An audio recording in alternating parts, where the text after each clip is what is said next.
अनि तपाईको नानीको अवस्था के छ अहिले? नानीको अवस्था नानी बच्चा भएको छ। नानीले 8 महिना भइसक्यो बाबु।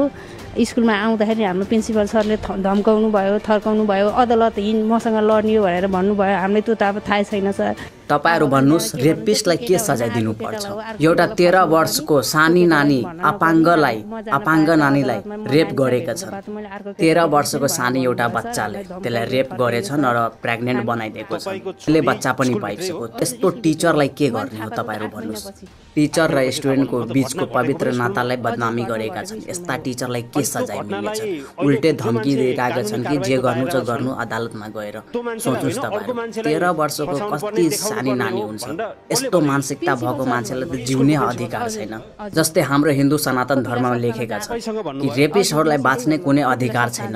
त्यसलाई तुरन्त दुनियाबाट सकाइदिनु पर्छ। यो हाम्रो सनातन धर्ममा लेखेका छ। तर तपाईहरु कमेन्ट गरेर भन्नु के गर्नुपर्छ? रेपिस्टहरूलाई सकाउनलाई पाप लाग्दैन। यो ग्रन्थले हाम्रो दिएको छ।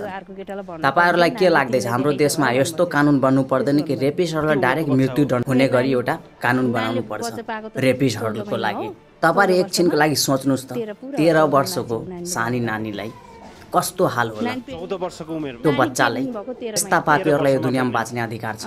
छैन।